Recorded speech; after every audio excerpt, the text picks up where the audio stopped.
What it do? What's cracking, cousins?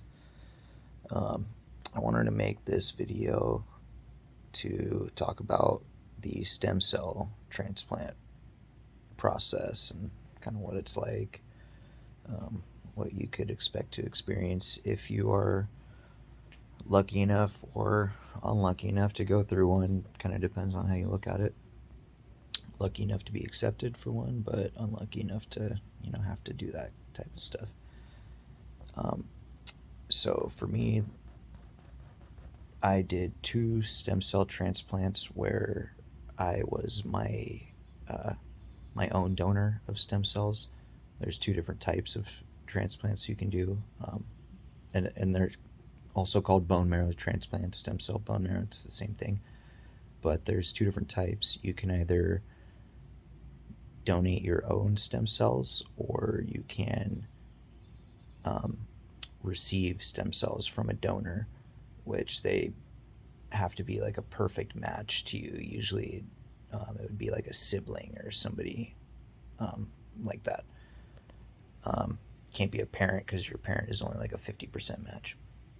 So ideally, they want like a sibling, or if they like find somebody somewhere in the world that is a match to you that's willing to donate or has donated already.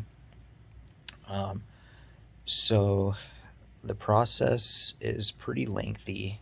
It takes a few months to do one.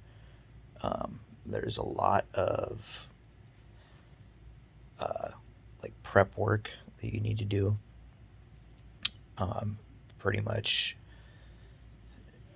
kind of depending on your situation. For me, I don't know exactly everybody's situation that you would be going through that would need you to get a stem cell transplant. But for me, mine was multiple myeloma cancer, which, I was stage 3 when I was diagnosed. For multiple myeloma, there's only 3 stages. Um, so before I even went to um, the transplant unit to do that, like I live in Southern California, I'm seen primarily through the VA. So pretty much on the West Coast, if you're with the VA, you have to get sent to Seattle, Washington, to the VA up there, and that's where they do the stem cell transplants. Um, Dr. Chauncey, excellent doctor. He's got like an award from Obama for his recognition in the work that he's done for cancer. But before I even left to go up there, I had to do a lot of really heavy chemo. Um, I did the hyper CVAD treatment, which is a combination of, I think, 4 different drugs that you do. And pretty much for that, you check into the hospital, and for like anywhere from like 3 to 5 days, I forget exactly, but you're in there just, hooked up to the IVs, getting chemo, drip 24/7. And that stuff, I didn't feel too bad with it, honestly. I guess some people might get like pretty sick or something. Um, for me, I felt pretty normal, but it did make me lose my hair. I was extremely bloated afterwards. I was like puffed. My ankles, I've never seen my ankles like that. I've always been like a thin guy, but my ankles were like just swollen. They looked bad. There was no ankle pretty much. So I did a couple treatments of that. They're in like cycles. So I did a couple cycles, like 2 or 3 of those before I went to Seattle. And that was to try to kill the cancer as much as possible. Before they harvest your stem cells, they want to, get all the cancer out of you. And for my case, they were trying to hit this thing like hard and fast, because it's like the quicker you hit it hard, the better the response will be. So I did that. I went up to Seattle. Then up there, you receive more chemo to kill the cancer even more.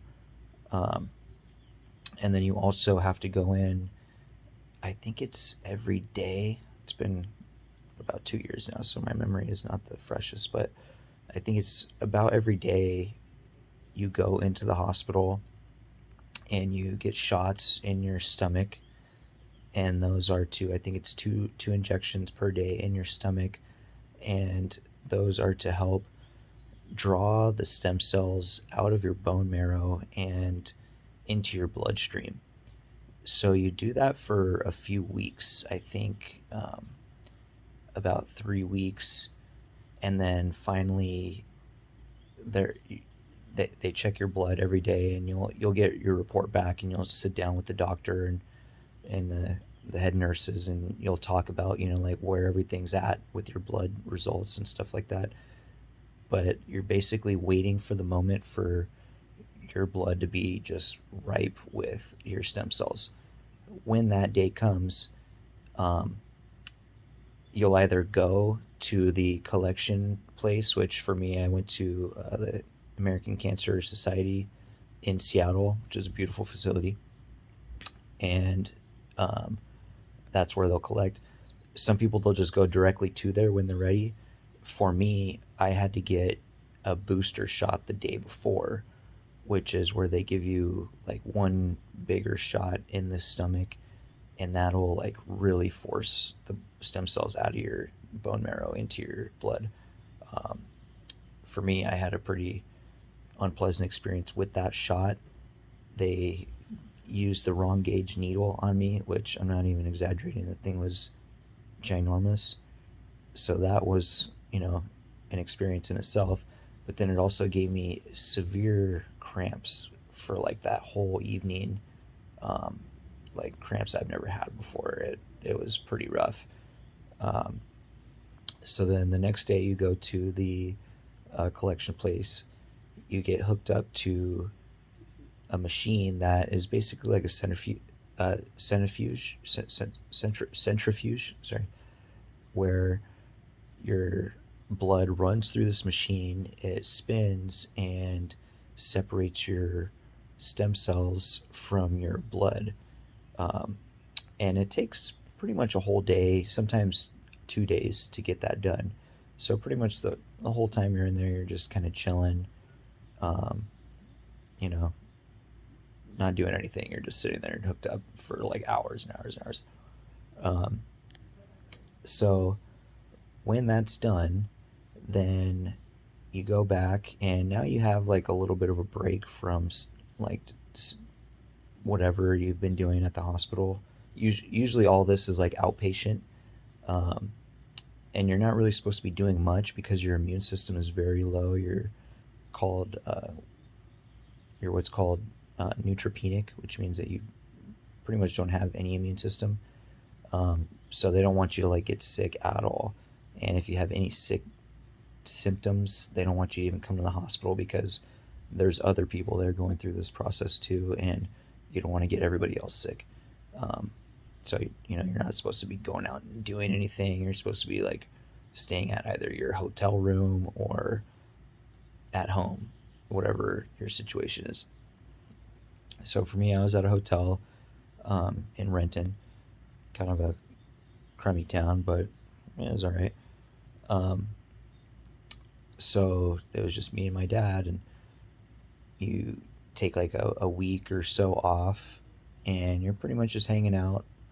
We were sneaking out and kind of going to like Pike Place Market and doing stuff like that, breaking the rules. But then your transplant day comes, and this is when it gets pretty lousy, to be honest. Um, so for your transplant day, you check into the hospital, and you'd be prepared to stay there for a few weeks or more. And basically, they give you one really gnarly dose of chemo. I think the chemo is called melphalan, and this stuff messes you up. It basically will kill like all your fast growing cells. When you get this chemo, you have to um, chew on ice for 6 hours afterwards, because as the chemo is active and running through you, it will destroy all the tissue in your mouth, your esophagus, all the way through your stomach and then all the way out your butthole or your culo. So, basically like your whole GI tract. I forget, they call that like your perineal gland or perineal canal or something like that. It's basically like from your mouth out to your butthole. That whole thing will get destroyed. So they have you chew on ice, suck on ice for 6 hours after you get this dose, because that will restrict the blood flow to your mouth a little bit, and it will kind of spare your mouth of getting these like pretty gnarly effects from the chemo. Um, because it'll give you like really bad sore throat. You won't be able to swallow or talk, or like it just messes you up. It's not pleasant. Um, so you do that, and you get your stem cells transplanted to you. Basically, that is like a very quick process.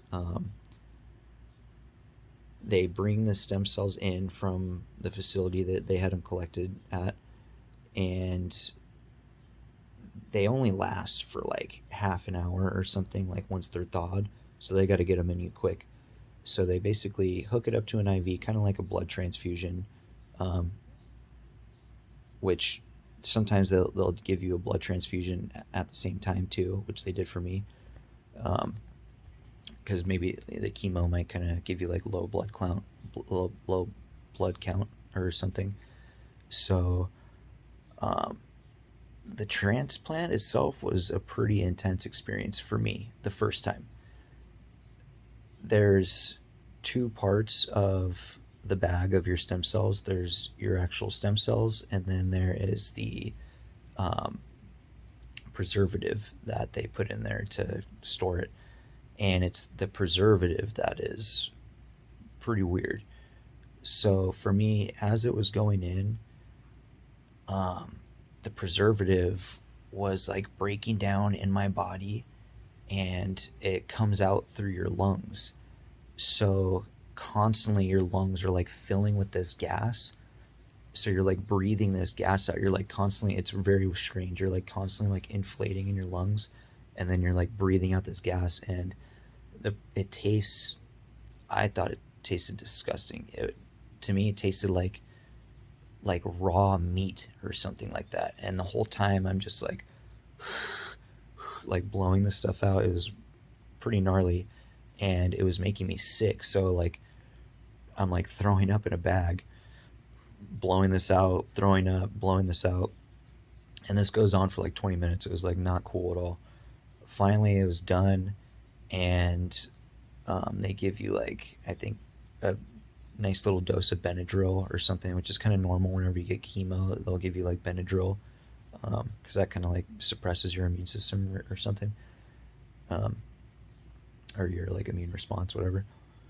So once you have that Benadryl effect going on, it makes you very drowsy. So then I kind of like just slept for a while, which I was thankful for, because it was like a big moment. I was happy to get past it and live to tell the tale. Um, so then that is like day one, and it just gets worse from there, because that chemo starts to mess you up. You are basically so sick for the next 3 weeks and beyond that you're constantly throwing up, you have constant diarrhea, and you can't eat any food. If you can eat food, you're lucky. There's some people that could eat a little bit.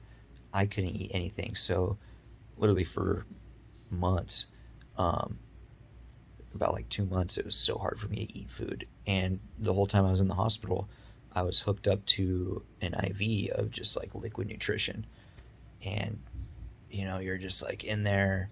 Um, some people experience what they call chemo brain, which is where you're just not really like yourself in your head. You're not like sharp, and you know the experiences may vary. Like for me, I kind of was like getting a little emotional in a sense. Not so much the first time, but definitely the second time.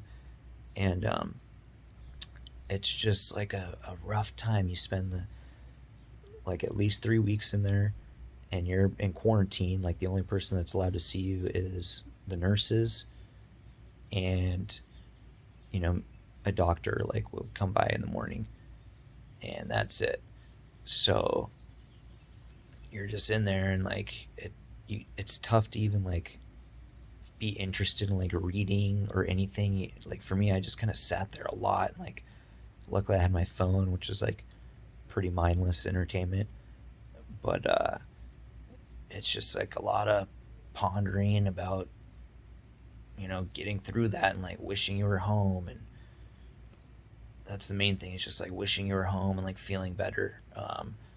For me, I was like crapping myself a lot, because it's like anytime I thought I had a fart, no, it was like poop. And they offered me diapers. I had too much pride to put a diaper on. So, I was like basically just not even risking like 99% of the farts, just like sitting on the toilet and doing it. And, then you're just getting raw down there from the toilet paper. We had like horrible toilet paper in the hospital. And all you want to do is eat food. And I was like having my dad try to bring me smoothies and stuff, which were okay, but like you just throw up all the time, and it sucked. Um, so finally, you get past that. 3 weeks goes by. Like towards the end of it, you're definitely feeling better, but not great. Your hair is gone. Like for me, I literally looked like I was like a 60-year-old man. Maybe I could post pictures on this or something. But I like looked old. When my hair started growing back, it was like ghostly white. My skin was just all destroyed, and I looked different for sure. I looked like I had been through a lifetime of hell, and yeah, it was gnarly. Um, so that was the first one.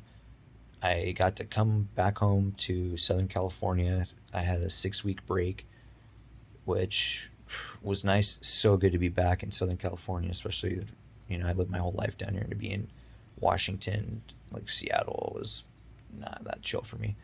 Um, but I still didn't feel good. I could barely eat, and really hard to take care of myself. I had a whole bunch of roommates, and just like not that great of a time, but it was nice for sure. Um, so then I went back and I did my second stem cell transplant. The second one wasn't as bad as the first in the transplant day sense. Um, Most of the stuff you have to do is already done in the first one, so you go back, and the second one is pretty much just like straight to business.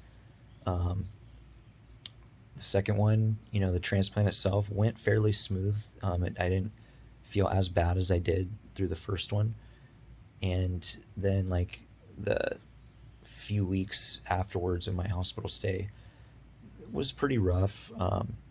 That was when I started like getting kind of emotional about certain things from like my past. That's still kind of ongoing. Like family stuff was just weighing heavily on me, and normally I like handle that stuff, fairly decently, but up there it was just like starting to like really come to the surface, and it was interesting. I think that could have been because of the chemo brain or something, but I don't know. Um, so I got that done, got to come home, and started just trying to take good care of myself. I had lost a lot of weight, from not eating and sitting around all the time. Like they encourage you to take walks all the time and stuff, but like to be honest, you just don't feel like it. And you're supposed to force yourself, but it's like they want you to walk, but the only place to walk is like around the unit, and you got to carry that pole around, and you know you do what you got to do, but it's not easy. Um, so yeah, it was about 2 years ago, and unfortunately, the whole goal for the stem cell transplants is to put you into a long term remission with multiple myeloma. They say if you can be in remission for 5 years, then your chances of being in a long remission, like much longer than that, is way higher. For me, the unfortunate thing was my remission lasted only 6 months, um, yeah, which is kind of a kick in the teeth to go through all that twice, and then just for 6 months of remission, it's like I was barely starting to get like my health back, but by the time the cancer was back, and I was starting to feel a lot of like nerve pain and stuff like that. So it is what it is. It doesn't work perfect for everybody, and like they say that for multiple myeloma, there's no cure, but it is treatable. Um, and everybody's case of multiple myeloma is different, from what I understand. So some people have it worse than others. Some people they have it pretty manageable. Um, so yeah, that's the story of stem cell transplants. Can't think of anything else about it. I know when I finished, it was kind of a surreal experience to be able to come home. I remember asking the nurses, I was like, "What do I do now?" Like this has been my life pretty much for all this time. It's like, what do I do now that I get to go home and I'm in remission? In remission, I still had to do chemo, every day and stuff. You have to do what's called maintenance chemo, try to keep everything um, suppressed. But I asked them, I'm like, what do I do? And they told me, they're like, just go live your life, make the most out of it right now, which was kind of like a weird thing to think about. It's like, wow, like here I am, like 30, 31 years old, and these people are telling me to like go live my life to the fullest because you know my days are numbered in a sense. So it puts things into perspective. You definitely got to live the life that you want, and not the life that others are putting in front of you. Except for your doctors, you got to listen to your doctors. Um, so yeah, uh, I'll think of more videos to make. I think the next one I'll do is, sorry, there's a super loud helicopter flying over. But I think the next video I'll do will be to talk about the immunotherapy that I'm on right now, um, which has been working fantastically, thank God.